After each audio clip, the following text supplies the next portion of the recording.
Hello and welcome everyone to today's episode of the Queen Amina Show. Today we have a beautiful, intelligent, gifted young woman joining us. Her name is Imaobong.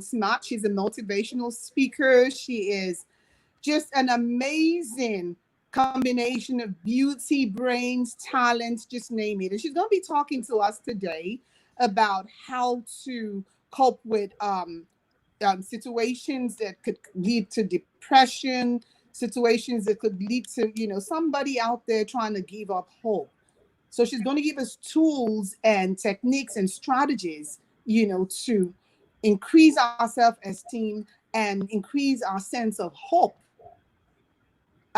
Join me as I welcome our hosts, the queen herself, Queen Amina. Actually thought she was hosting us. So, well, thank you. Thank you so much for that brief introduction. Yes, guys, did you guys miss my pretty face yesterday? Because yesterday was Canada Day. No, not Canada Day, Victoria Day in Canada.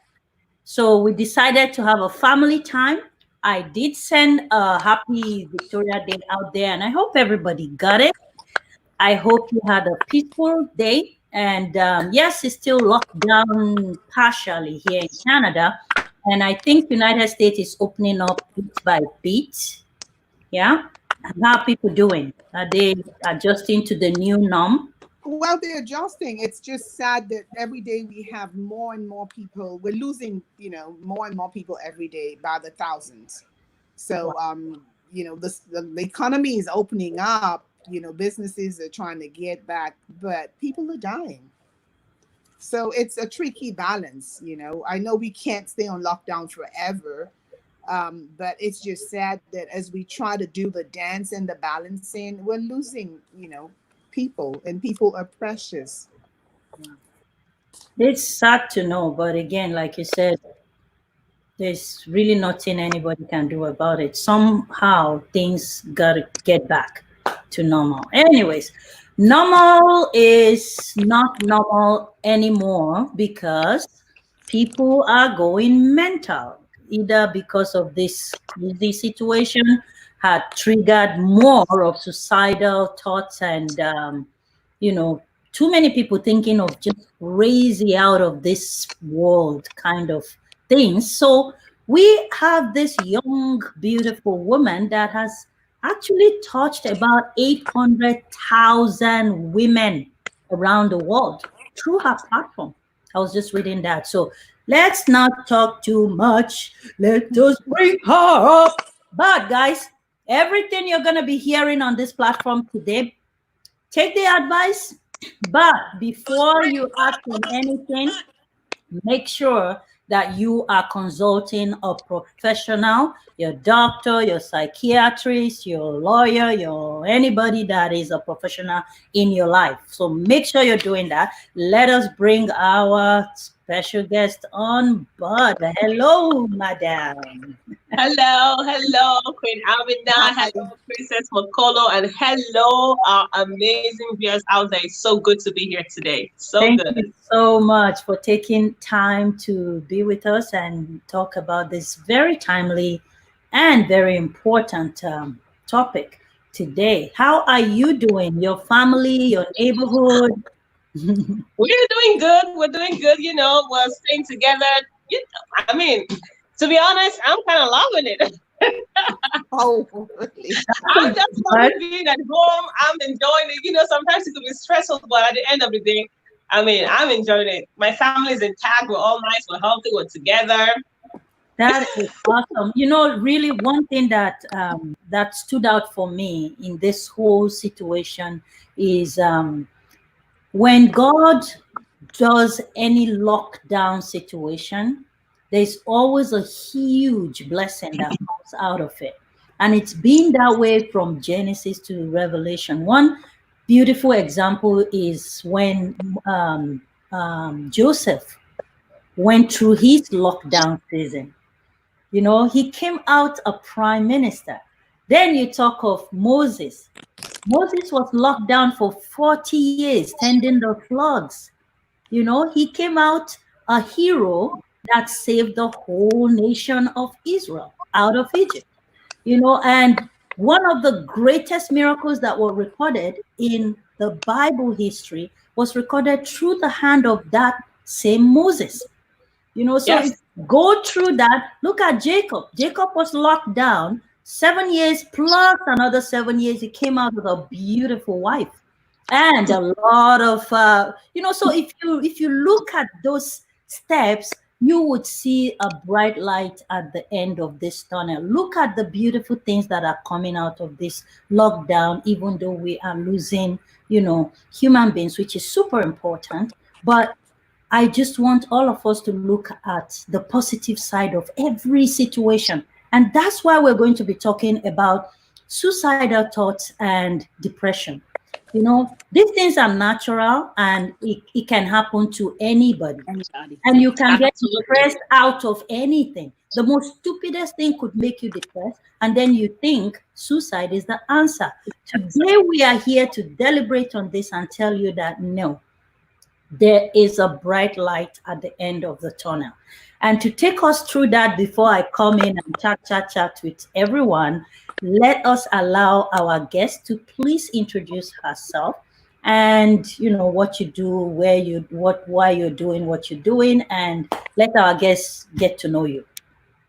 Absolutely. Thank you so much. I'm first of all so intrigued and so pleased to be here on the show and to be talking about this, because this, especially in this season that we're in, this is such a big necessity for us to talk about.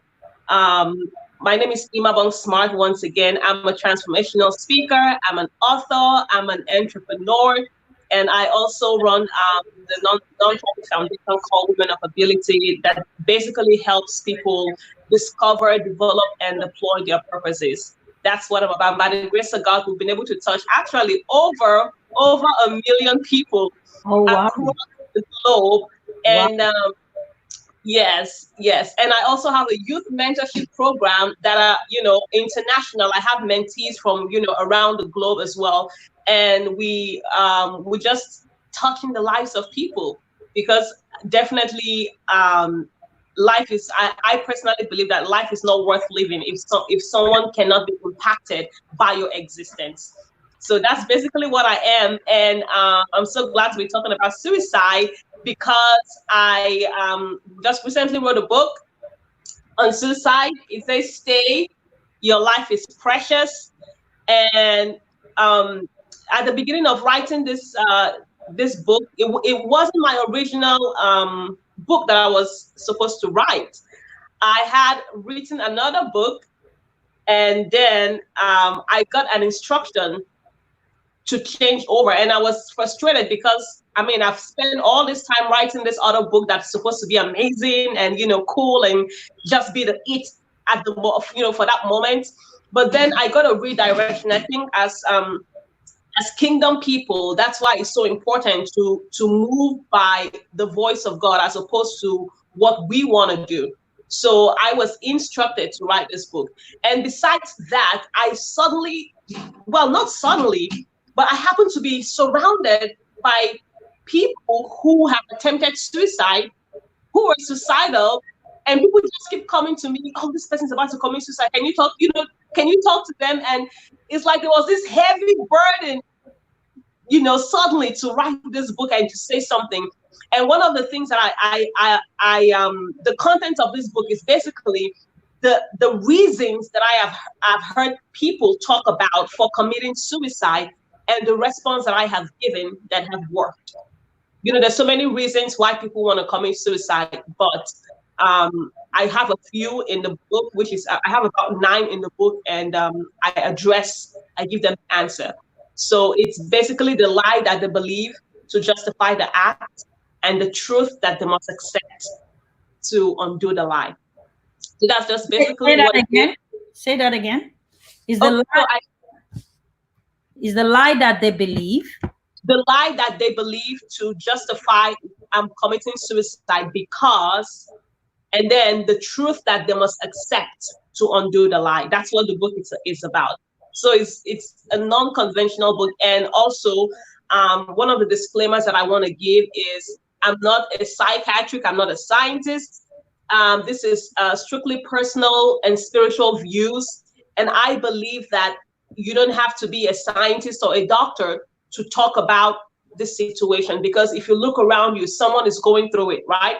Every 4 seconds, every 40 seconds, someone is going to commit suicide. So what I tell people who said, oh, I can't talk about it because I'm not a doctor or I'm not a psychiatric, what I tell them is, if you see someone who is about to take a jump, are you going to walk past because you're not a doctor, or are you going to try to say something to stop them from doing that?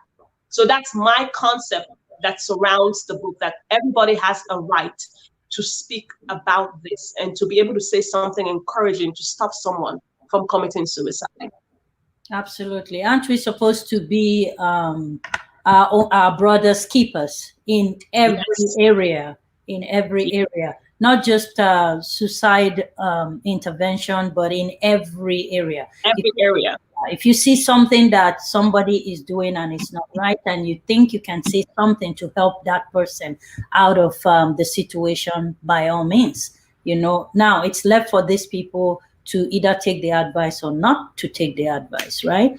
And absolutely, like we said before earlier, I know you guys are hearing me from the background, so let's do this. Yay! Yes, I love it this way where I can see everybody. This is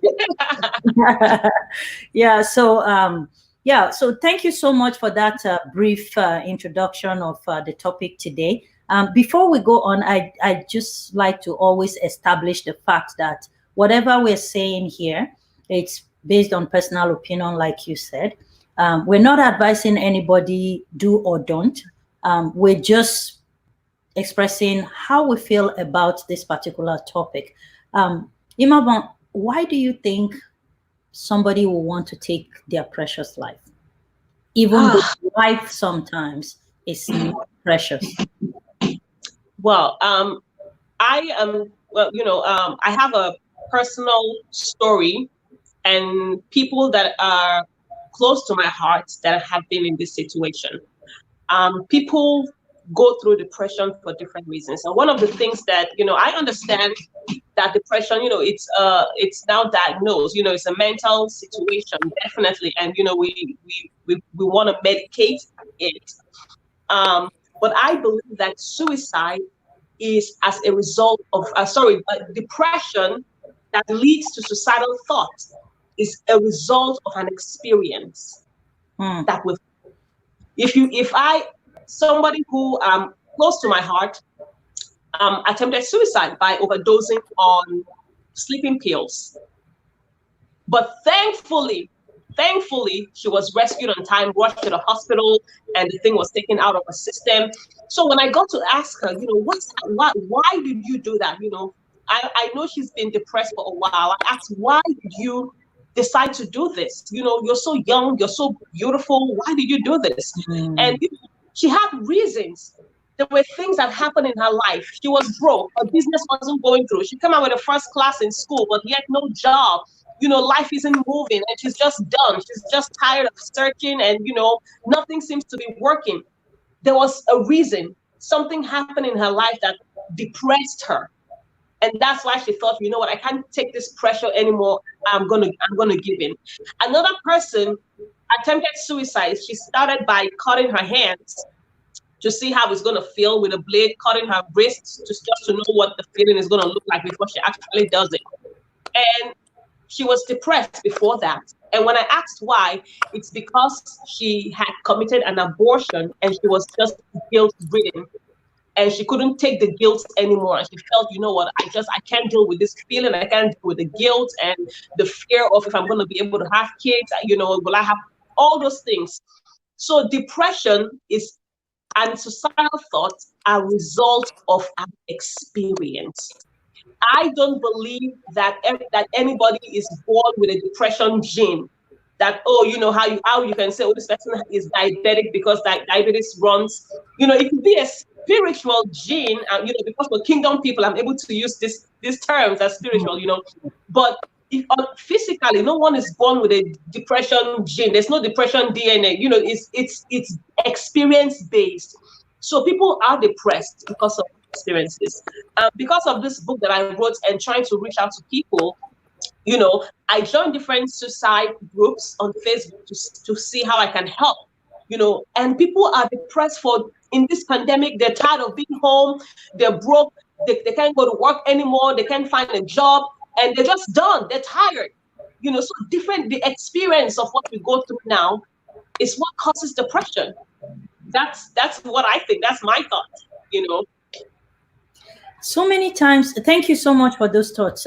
So many times when people are depressed, it's misunderstood in certain culture that either they are crazy or they're running mad or they have, mental instability, bipolar, all manner of names begins to be attached to a simple seed of depression that is caused from something. How do you explain such things to someone like just a layman?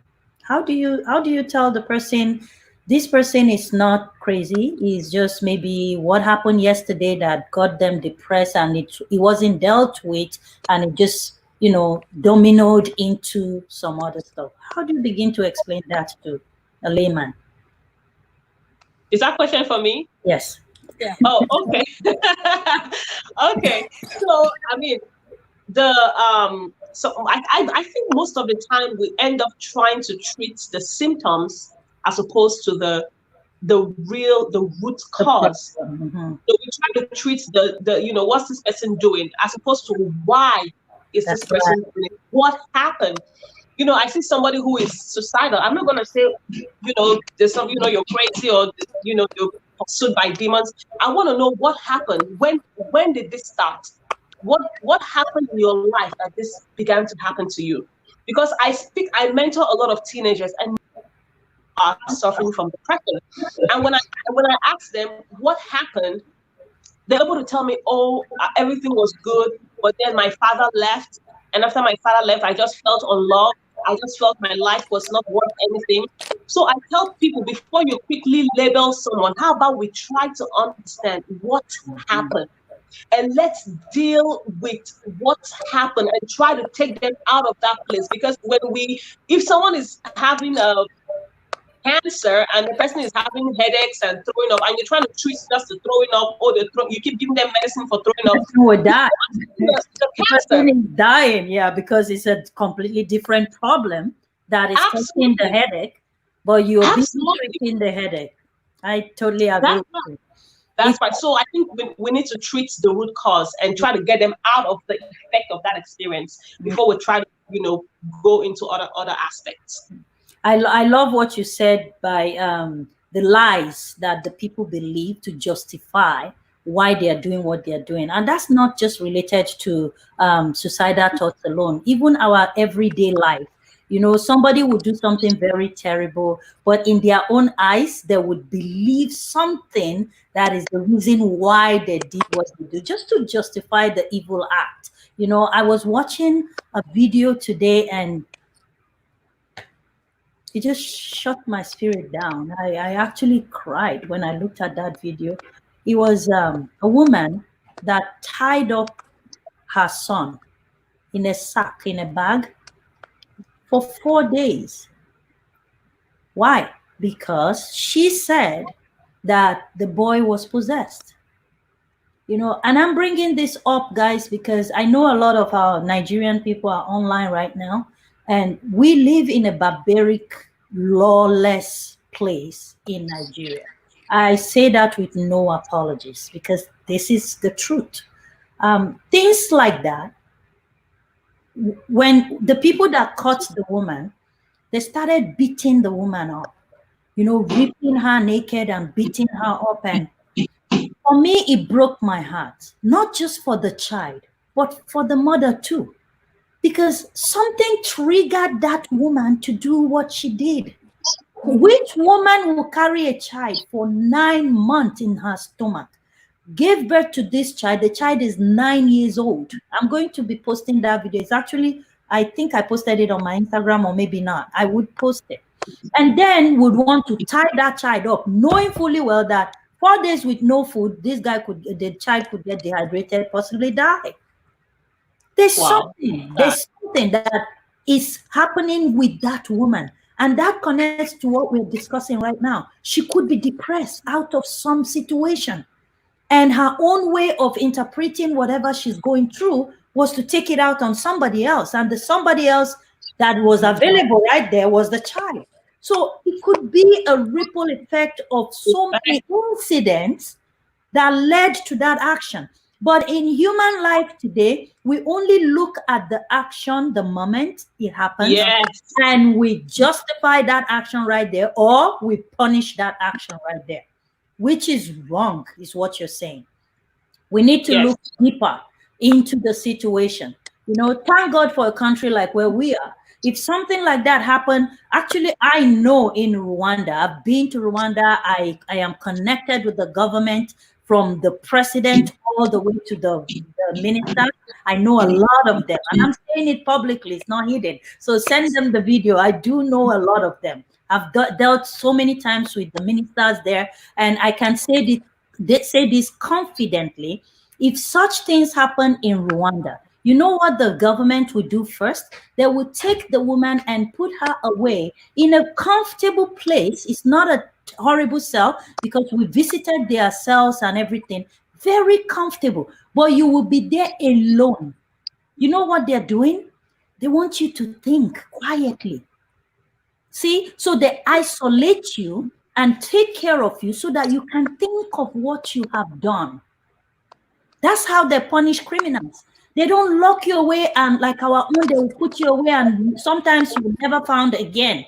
That becomes the end of you. Do you know that person that was a criminal before could become a repented soul that will save the world if you give them an opportunity? In our country, Nigeria, we don't have opportunities for anybody.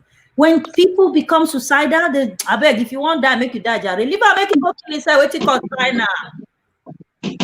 Guys. I think that's why this issue has to be discussed, especially in our country. Yes. You know, the suicidal thoughts and depression awareness has to be. I'm not saying beautify it or make it like a thing that people have to own. Oh, it's my, you know, but let's be well educated on it, because people go through things. These are depressing times. Do you know, how many suicidal rates right now in Nigeria? It's high. It's rising. It's rising by the day. 3 minutes, one person is taking their life. In Nigeria, go do the research I did. Every 3 minutes, somebody is taking their lives. So the suicidal rate in our country, and I'm so concerned about Nigeria because that's where I came from. That's the one that brought me up. You know what, Queen Amina? I think one of the things that I hope that this is going to go out and people that need to see it can see this. One of the things that we need to bring out is, of course, we are kingdom people. Prayer is good, but we are also spirit, soul, and body. That's right. There's some things that we have to deal with. But, you know, just like somebody who is obese, say, I'm going to fast and pray to lose weight. You want to fast and pray. It is your body. It's not going to go. You know, it's something that is emotional, that you're supposed to speak with someone and have someone speak. Fast and pray. Let all the people lay hands on you. It's not going to work. You know, I know a young man who is suffering from depression. He has issues that he needs to talk about. But he goes to church, they tell him, oh, you're not praying hard enough, or you're not doing this enough, you know, but no one is talking to him to let him, because all those things are in here. And if he doesn't release it out, you know, and talk about it and not feel like he's less of a human being for talking about it, then the prayers can work. You know, so I think Nigeria, they have to get a platform where people who are depressed or considering suicide can go to and feel safe and be able to talk about these things. In all fairness, some of the churches have counseling sections. But you see, the problem we have in our country is not just the resources that is not available, is the mentality of the people too. Somebody that comes to you now as a pastor, you're a pastor's wife, okay? Somebody comes to you, Imaobong, and say, my sister I think she's going through depression, and I would love you to talk to her. as first lady of the church, you're super busy. You're so busy that maybe you are the professional that is supposed to take care of this nobody soul, as there would be, maybe the person is not giving enough money in church, or they are not all that. So you, the first lady, is very busy. You will now send them to another nobody like Queen. And then Queen is not a professional. Queen does have never dealt with this kind of thing before, but because Queen is the head of one department that maybe is maybe the choir coordinator, then I will now take the person in and sit down. And then after talking to the person, I say, you dey crazy. So you think say na to kill yourself, now he go come make you come better. I better come out from my place. All the So church, now this Martin. yeah, so it is a problem of fear.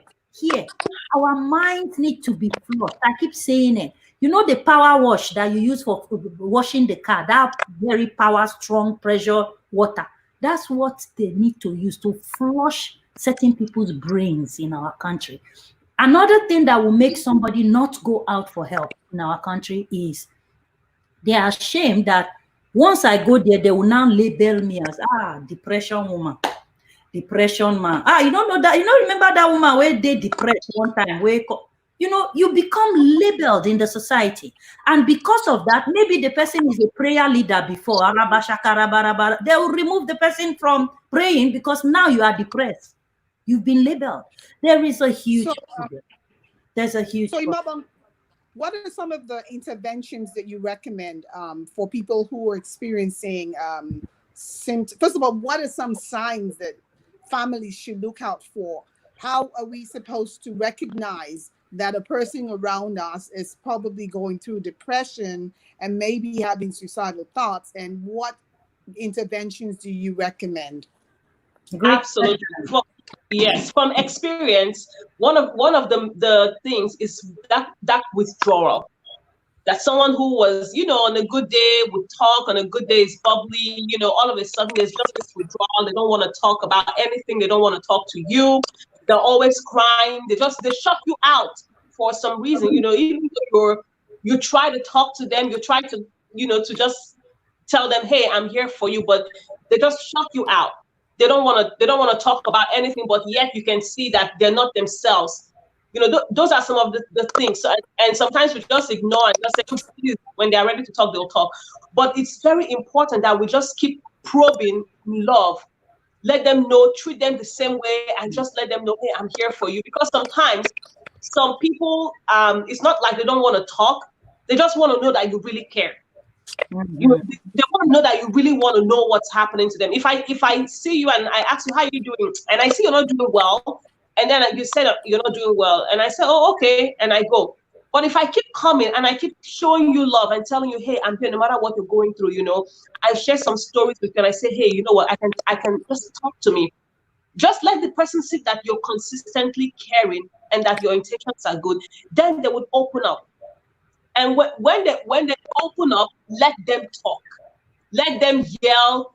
Let them kick things. If they have to kick things, just let them talk, because the freedom begins once they begin to open up and begin to surrender. So one of the signs I would say watch out for is that withdrawal and that sudden quietness that they're not used to. Another thing based on experience is, what are they listening to? What kind of music, are they listening to? I had a friend of mine, we worked together, and she shared me, told me of her friend's son, who just 14-year-old boy, who just committed suicide, And after he committed suicide, the father wrote a long note on one web blog, and I went to read it. And they discovered that prior to him committing suicide, they started listening to this weird rock music that talked about killing yourself. Some of those things are really important, because sometimes we get to a point, and when things begin to shift, we just need to be aware. We need to know what are they listening to? What are they suddenly now listening to? What are they suddenly now reading? What are they now talking about? Some people post some weird posts, and we can know that this is what is about to happen we need to rush. We need to call them and say, hey, what's going on? Are you okay? You know, talk to me. I'm coming over. If I can't come over, let's do a Zoom. Let's do a video call. Let's chat. So watch out for those things, and you know what they say, what they do, how they're acting toward you or toward even their general life. Are they feeling like nonchalant about their work, about their children, about their family? What's their attitude like?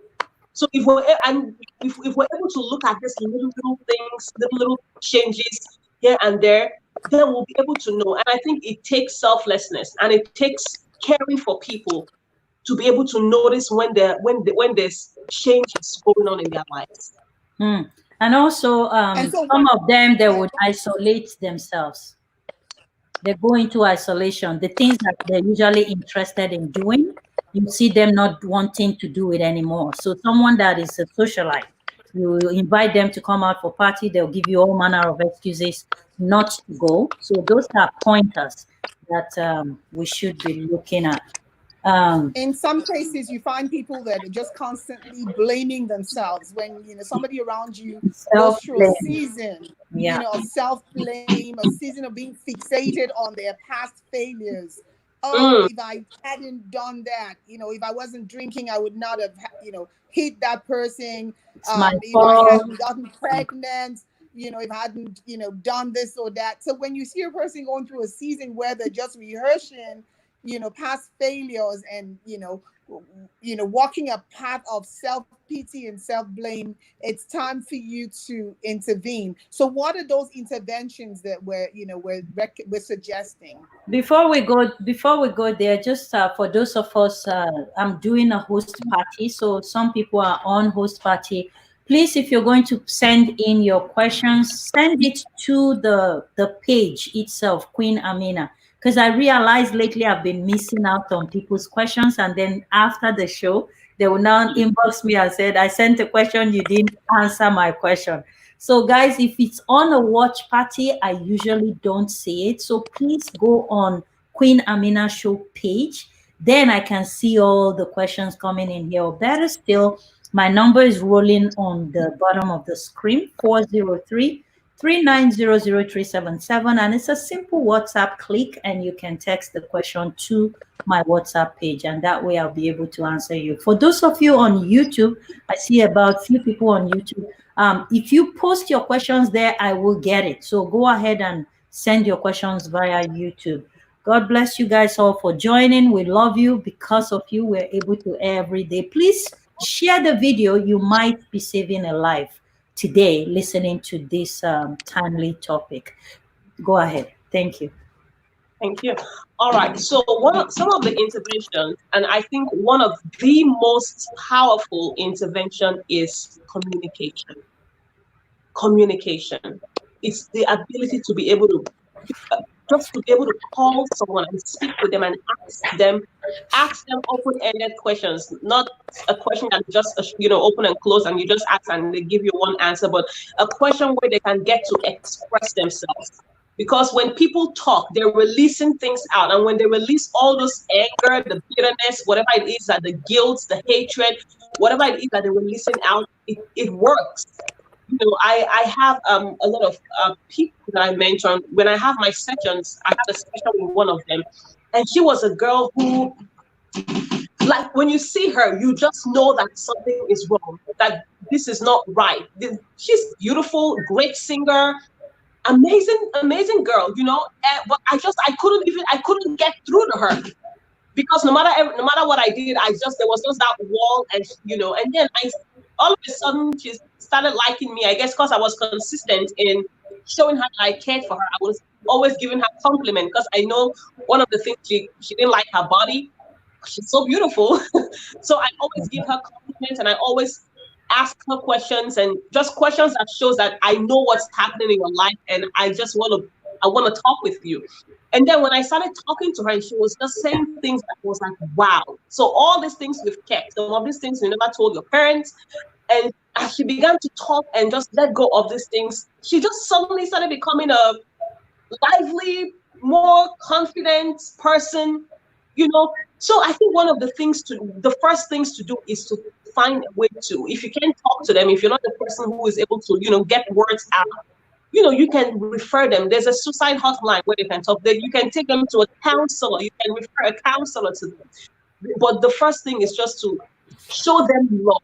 That is the key thing. Sometimes we underestimate the power of love and care. Show them love and listen and talk to them. That's one of the keys that I think that it's super important in terms of intervention and how to address the issues, to let them talk, because that's where the freedom or the solution starts from. Thank you so much for that answer, that response. One of the key points that you said, just a quick recap for the few people that are coming in. Guys, our guest today is Imaobong Smart. She's an author and a motivational speaker, and she's a pastor's wife. So we are blessed. She came in with blessings, double portion for us. And we're talking about depression, suicidal thoughts, interventions, and the cause, and what we can do to help our neighbors and our family members. And it could be your teacher, it could be your doctor, it could be your, anybody around you. It could even be your pastor. I actually had a psychiatric doctor that was suicidal. He was our family friend. He's a psychiatric doctor, a Spanish guy, has a wife and two beautiful children. I remember Foster, very lovely family. For years, we never knew that this guy was going through depression. And he ended up taking away his life. Nobody saw the light coming. So how do you deal with stuff like that? I am saying that there must be something that was a trigger to notice it. People were just not paying attention. Absolutely. And, just as we continue, for the viewers, if you can write down the reasons that you may have heard, or maybe even the reasons that you personally may have encountered for why you had suicidal thoughts, you can put it down and we're going to address it, because that's what my book is based on, the reasons that people give. And is it okay if I kind of go through some of the reasons that I have personally heard and I personally had to? Absolutely. Awesome. So one of them, I'm just going to read a few of them from my book. Absolutely. And tell the audience towards the end, I'm going to just put you on the screen where you tell us where we can get the book. That way I can cut that part and send it to you.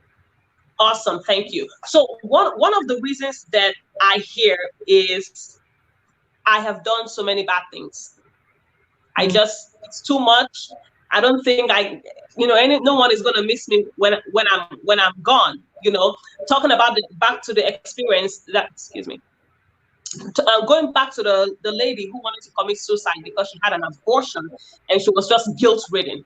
So that feeling of I've done so many bad things in my life and I don't think I can be forgiven. So let me address that real briefly. If you want to see the full address, it's in the book, Stay, Your Life is Precious. But what I would say to that is this.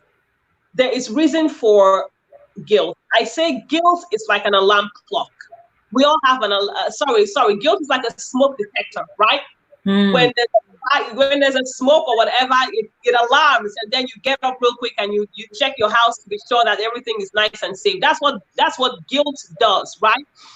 So that when you've done something wrong, it alarms you. That's your conscience. It alarms you that you've done something wrong. But what happens when your smoke detector keeps going off and you check your house and there's no fire, there's nothing, there's no smoke, but it keeps going off? Then there's something wrong with that detector. You got to take it out. That's right. Now, guilt is a good thing, right? Guilt is a good thing because then it lets us know that it gives us the boundaries and it lets us know when we've crossed the boundary. But I tell people that no matter what any human being have done on the earth, and I don't care if you're a serial killer, I don't care if you're a rapist, I don't care what you are, no matter what you've done in this life, as long as you still have breath in you, there is hope. There is hope because God can forgive you whatever sins that you've committed, as long as you have life in you, okay? Amen. And also you have to learn to forgive yourself. You have to learn to make restitution if you can. If you're not incarcerated and and you can't have contact, forgive yourself. And if you can meet with the people that you've wronged, then find a way to make restitution, but don't let guilt now drain you and finish you up. Everyone has done something at some point in their lives that they are not proud of. Everyone have done things that they totally regret. But there's hope. Your case is not over. Amen. So that's one of the things that I tell people. So don't allow guilt. Don't keep remembering the things you've done, in the past, and keep living by that guilt. Ask God to forgive you, forgive yourself, and if you can, make restitution. And it's a process, but it's gonna be all right. I love that. People look at guilt as a negative thing, but you just really threw light on guilt as a smoke detector. So guilt gives you a sign that there is something that needs attention. I love that, to look at guilt from a positive side of thing, because people feel like, oh, I'm feeling guilty, it's a bad thing. No, Imaobong Smart is redefining guilt right here. I love that. Thank you so much for that. And we have a question from Sarah Olis. Sarah, thank you so much for sending in that question. Sarah said, what is the signs to tell when someone is going through suicidal thoughts? Now, not thinking, but they're going through it now. When you say going through, because we kind of answered that question on the depression side when Dr. asked it. So when you're talking about going through, are they thinking about doing it, or what's I'm trying to understand the parameters of the question. Yeah. Sarah, can you please send in the question again? Are you saying that the person is already in the process where they have planned to take their own life, or just thinking about it? Which one is it, so that she can touch on it? While we wait for her to send back the question, is some of the things that you said was to help with intervention is ask questions. And you made a very profound point that not just ask questions, ask in love, and not just asking in love, learn to listen to them. The listening part is what a lot of our people, I keep saying our people, because for me, they are the ones that really need this broadcast more, even though the people here in North America do need this broadcast also. But we have a system here that even if you don't want to take care of situation, the system will, because the neighbor could report you, a family in the house could call 911. So there's a lot of help around here. But back home, Nigeria and Africa in general, we don't have such fingertip help that is very available. And that's why I keep referring to it. So back home, when somebody is talking to someone that is suicidal, it is important that you listen to that person. Don't be superior over that person, because it's not time for that. It's time to bring yourself to the level of that person, where the person can look at you and say, oh, so I am equal with you. I can talk with you.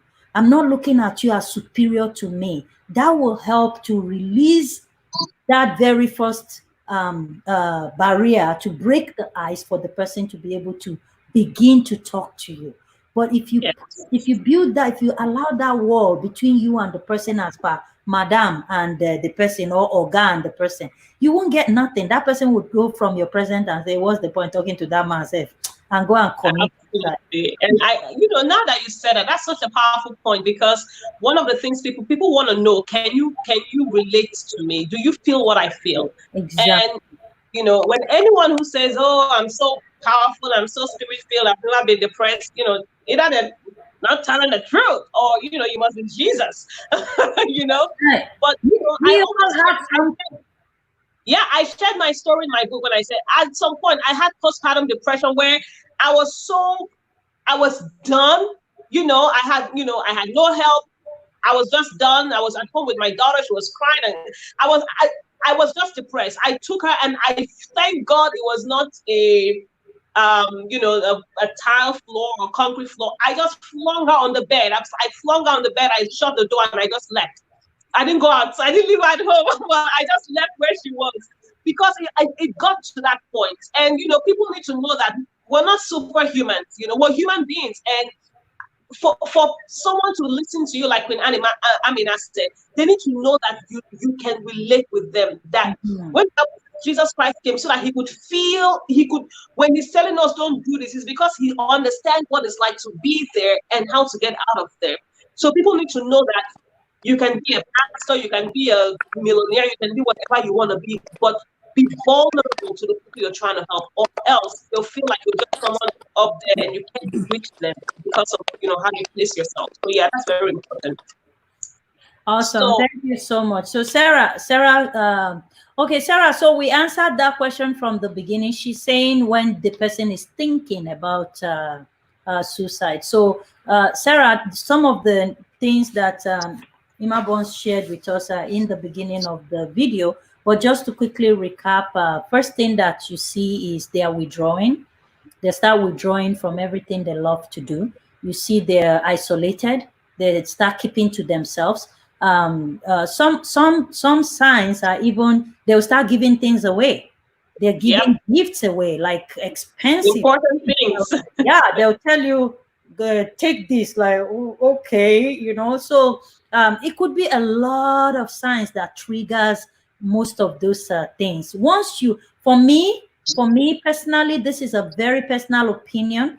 The moment I notice a change of any kind, even your body, just maybe you start gaining weight or you start losing weight drastically, anything, I always ask, are you all right? Or do you want to In talk? this corona period, that will not work because I've gained so much weight. Yeah, no, I always ask, I said, would you want to talk about anything? Because sometimes people think, like you said, your friend looked at her body and said they didn't like it. Do you know that some people look at their skinny body? I have a friend up to today, a Nigerian woman that Sarah knows the person I'm going to talk about. She desperately wants to gain weight. When other people are paying millions to lose a weight that looks like you. She's almost 50 years old, and you see this woman, she's like 16 years old. Beautiful woman. But she wants to gain weight. Do you know that such things could begin to trigger depression if she's not careful? Right. Because she would think, oh, I'm eating like a horse and I can't gain weight, so I am depressed. So, Sarah, any changes around anybody around you is worth looking into. Look at it as a smoke detector, the alarm going off, and go check if there's any fire behind it. All right? Yeah, I just want to, let me add a few, I want to add a few points. Yes. So you talked about postpartum depression, and that's so important. I just want to remind us that there's a system to the cultural nuances that we grew up, to appreciate. Back at home, when a woman has a baby, she's surrounded by friends and family. Yes, right. That's you have nobody. Where, the women come and help her with the baby. You hardly see the baby.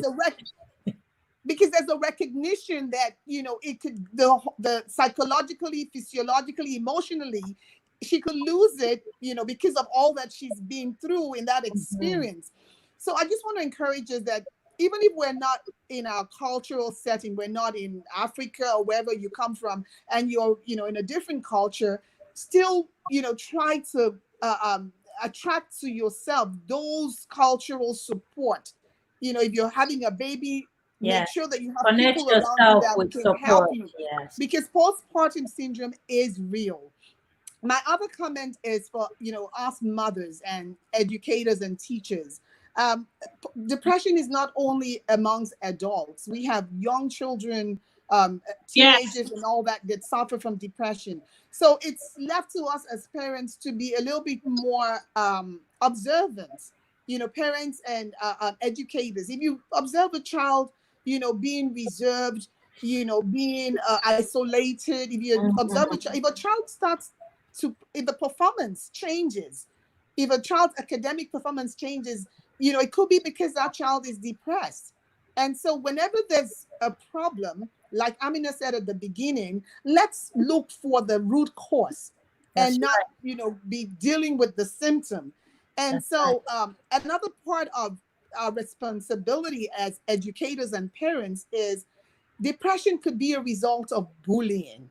And we have a lot of bullying that goes on in the school system, in the neighborhoods and all that.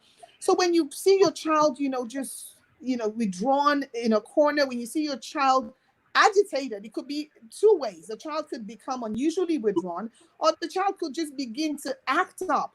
All of a sudden, this child is always angry, short fused, hot tempered. When you notice a change in behavior, we need to take a moment, step back, and pay attention and try to find out the root cause of the change in behavior. Sometimes it could even be physical. You could find that somebody's having a headache, back pain, unusual symptoms that are just from nowhere. Some of those could be signs of depression, Also, memory loss, forgetfulness, whenever there's changes that we cannot explain, you we need need to to pay look attention. into it. Yes. I would One more also point. say, go ahead. Go ahead. One more point that sometimes we overlook.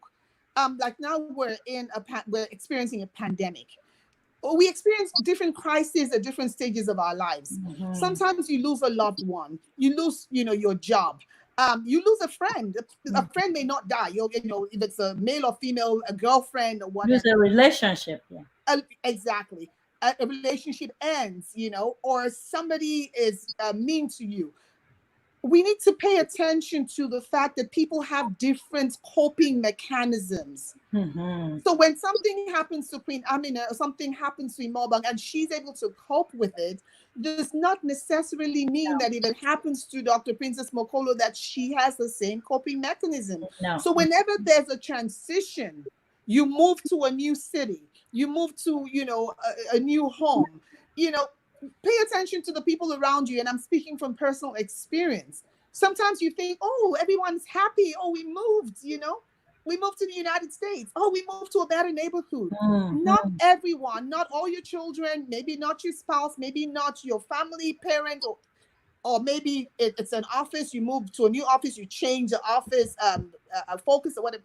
When there's change, not everyone has the ability to cope with that change, whether positive or negative, in the same way. And that's when you want to add counseling to any major change initiative. That's the You want to make communication. sure that That's counseling, correct. communication, therapy is available. When there's a shootout in the school, when somebody dies in the school, when a kid faints or whatever, don't take it for granted that everybody that observed that is able to handle it. Yeah. Provide the counseling, provide the therapy, and let those who really know they're vulnerable take advantage of it. Help. Yeah. And another thing too that I always hear is voices. The hearing voices. Somebody walks up to you and said, something told me to do it, or something is telling me to do this. Don't take it lightly. Deal with it. Don't take it for granted. Very, very dangerous. Yes, very dangerous. Anyways, we have. Can I just say? Yes, please go ahead. Okay, so one more thing I want to address, because that is so paramount in the reasons why people have suicidal thoughts and want to take it up, and it's one of the things I've seen and I've had to address quite often than others. And that's what I'm going to say. If they want to know more, they can buy the book. But this one is one of the lies that people believe is this: nobody loves me. I don't know if any of you all have heard that 1,001 times. Nobody loves me.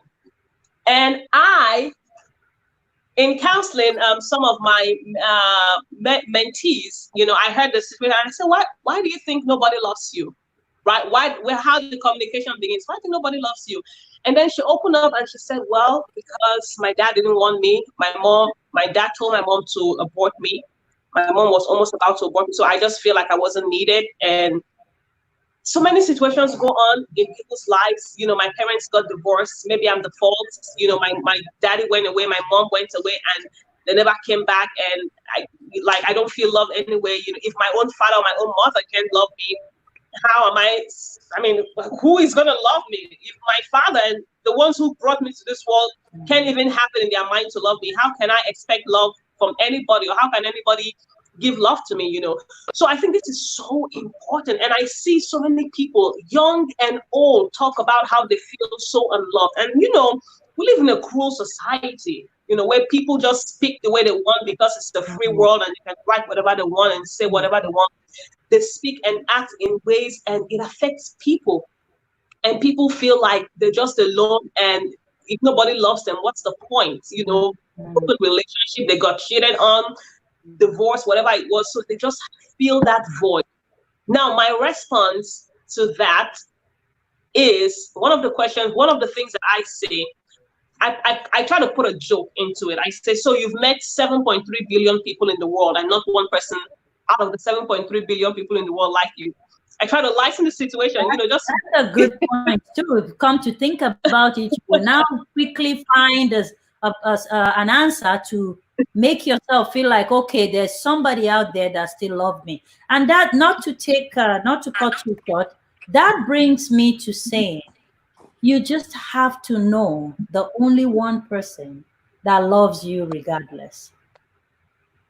This person loves you forever. He loves you even before you were created, and he will love you even after you leave this earth.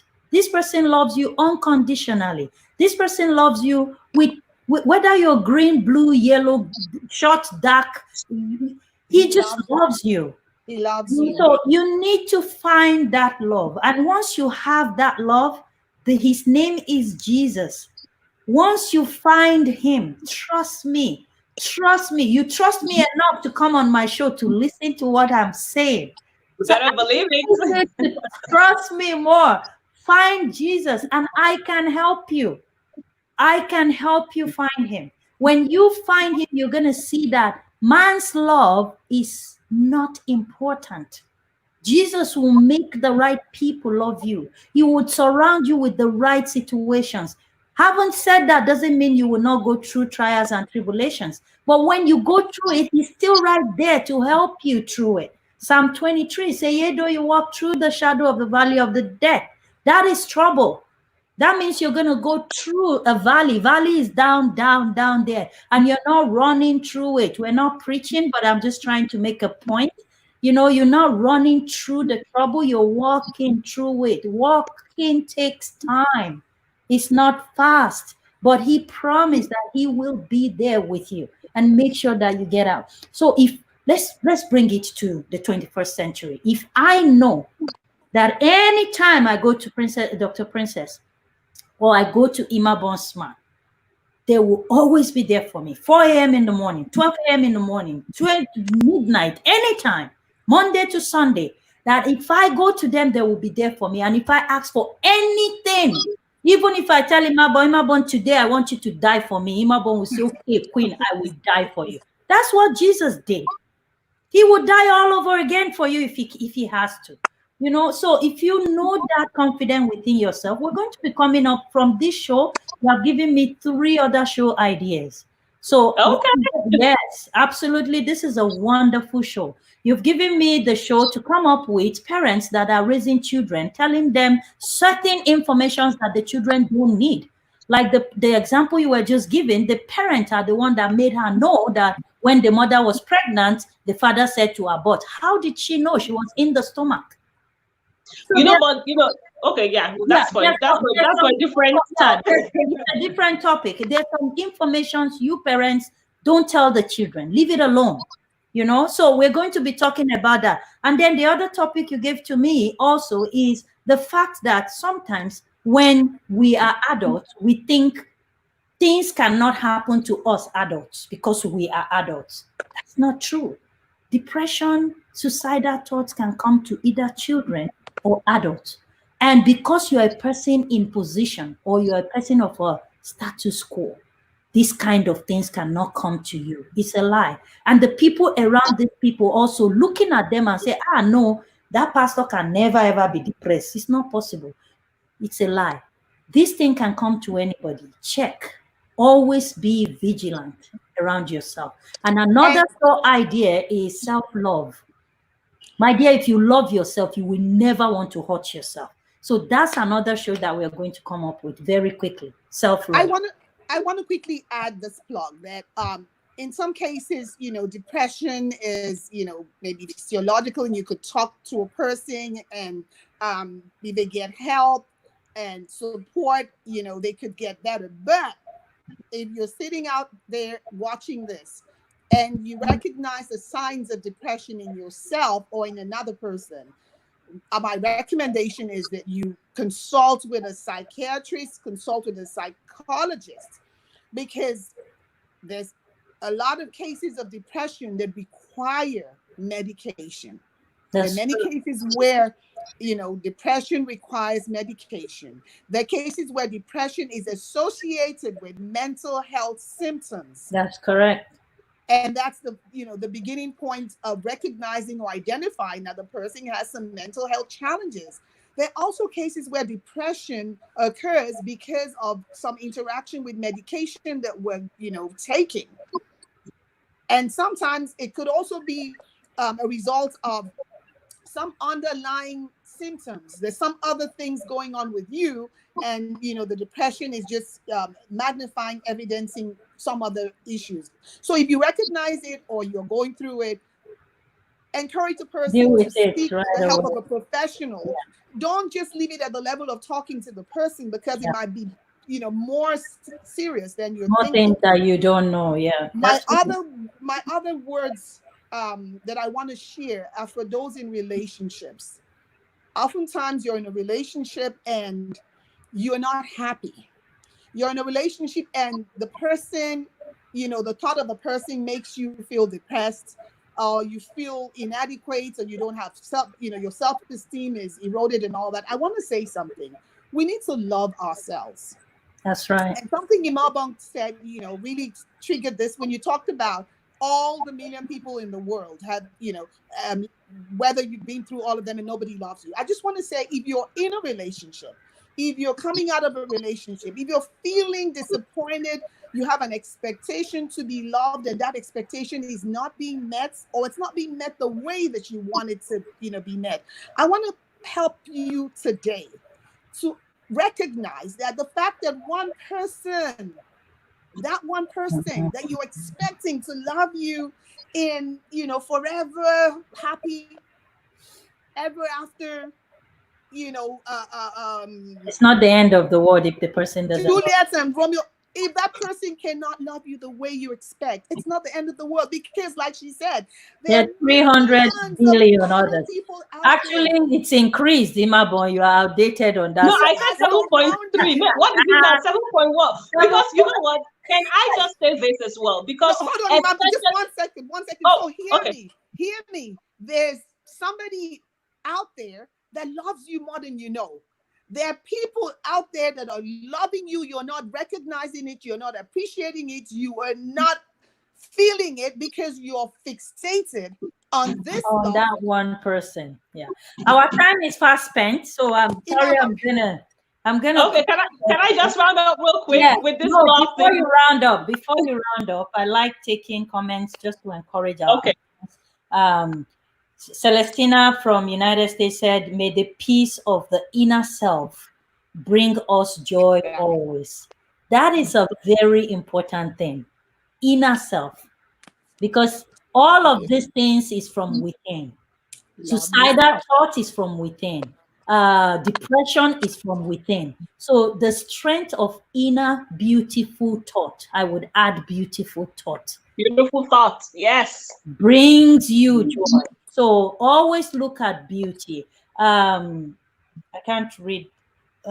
Gladys, Sister Gladys, all the way from Toronto. Ah, Auntie, God bless you. I didn't know you were on the line.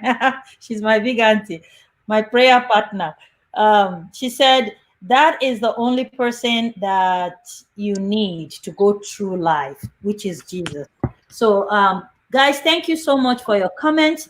Before we let our beautiful guest go, thank you too. I love you. Before we let our beautiful guest go, just a very quick recap of everything that she had told us. I took some few notes. I was too involved in the discussion today because it's very personal to me. I didn't It take. is. It is. I'm sure it's personal for a lot of people. It's Yes, personal for me too. Yeah. very personal for me. I would share one of these days. But one of the things that she started saying is when you believe a lie, you begin to justify the means of why you are doing what you are doing. And that connects very deeply with suicidal thoughts and depression. Don't believe a lie. Find the root cause of the problem, deal with it. And then she went on saying that you need to accept the truth. And in this area, I'm going to tell you there's only one truth. There's only one truth, and that is making God, Jesus, you're the savior of your life. That is the truth.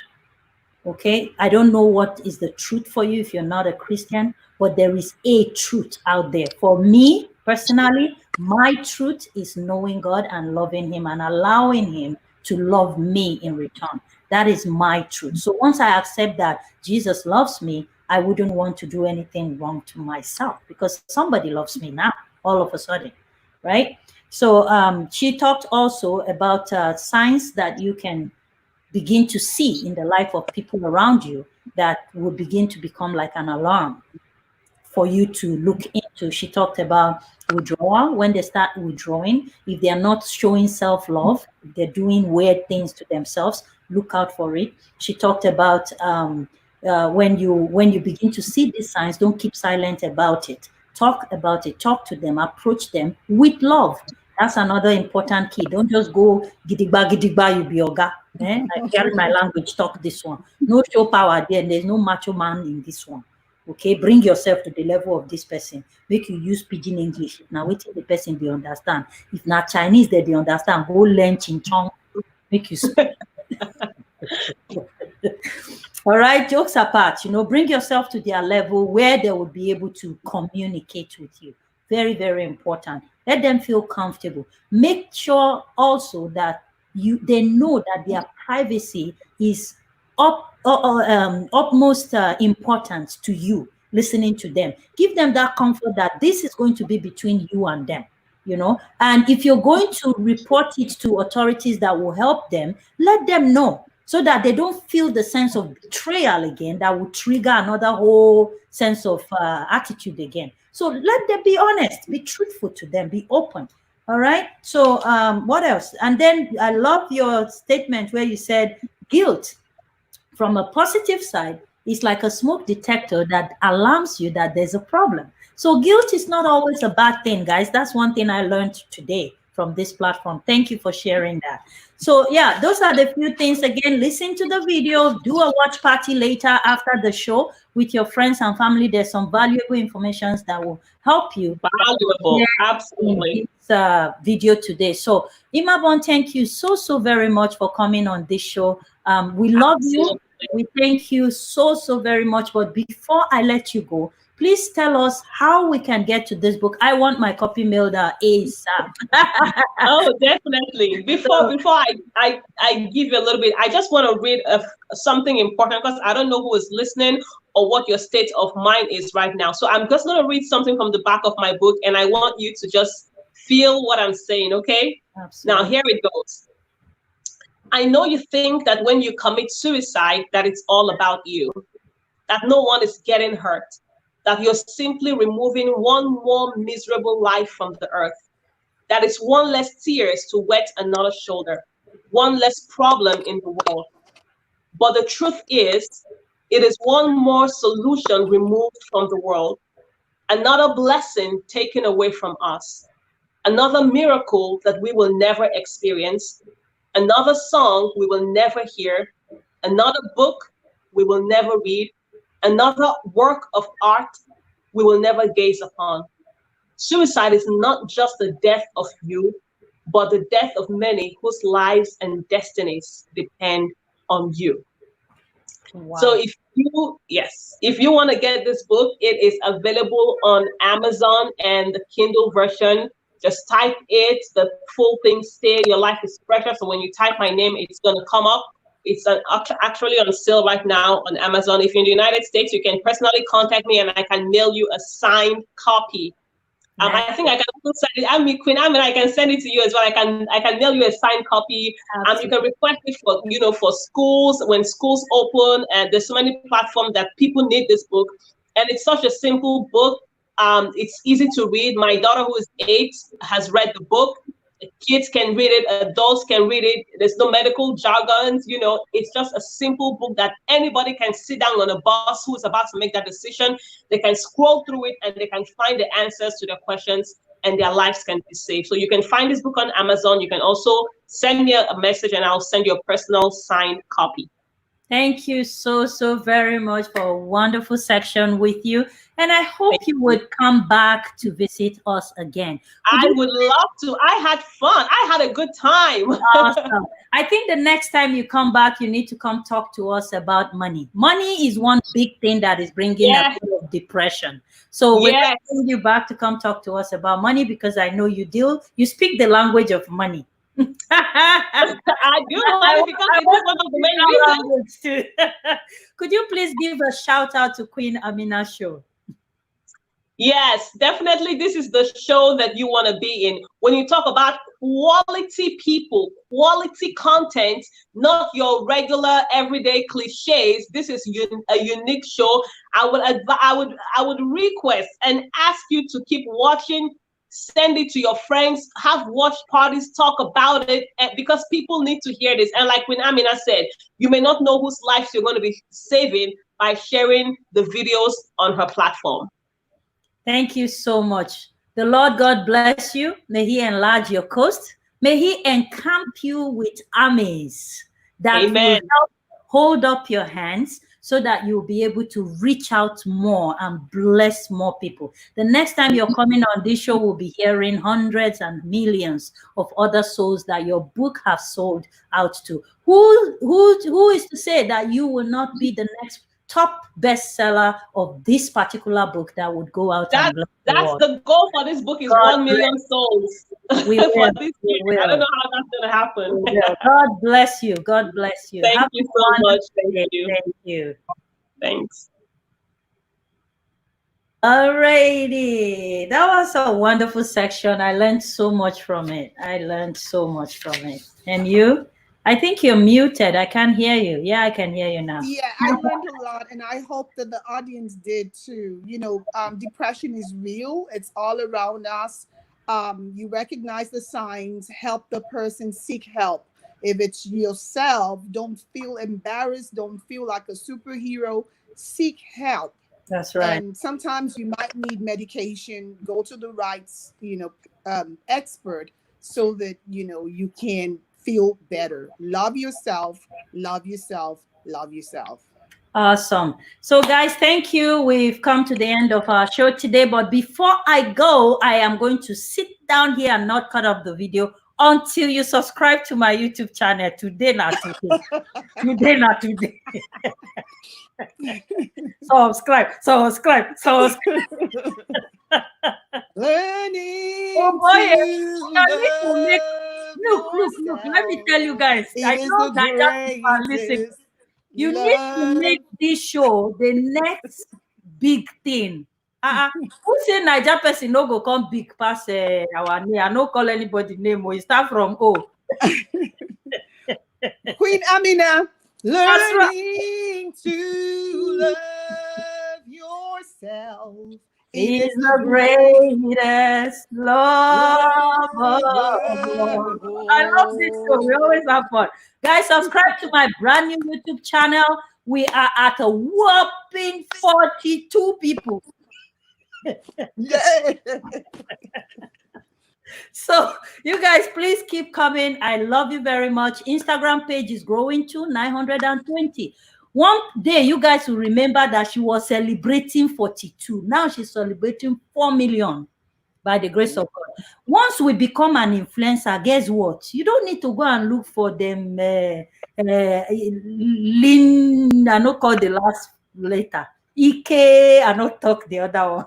You don't need to go look for those people. You will say, I know Queen Amina when she started. You bring your material, we would promote it. I'm taking notes. My screen is recording. The people that are following us every time, when you have an event, let us know. We'll promote it for free for you. Or it discounted if you have money. I know your pockets. All right, guys. Thank you so much. Tomorrow we're going to be talking about small business startups made in Africa. It's a super interesting topic that I would love to listen to, how the company can help people that want to start small businesses in Africa to begin to produce made in Africa stuff and, send it internationally. So don't miss out tomorrow, 2 p.m. Eastern Standard Time. And my lovely Dr. Princess is not going to be there with me, which is boo ha ha. I'll be watching. I'll be watching. I know you will. Oh, Imaobong smart. Now your name there, mind yourself. That's the Instagram handle. See you guys tomorrow, 2 p.m. Eastern Bye, Standard Time. everyone. Bye. Love you guys all. Yeah.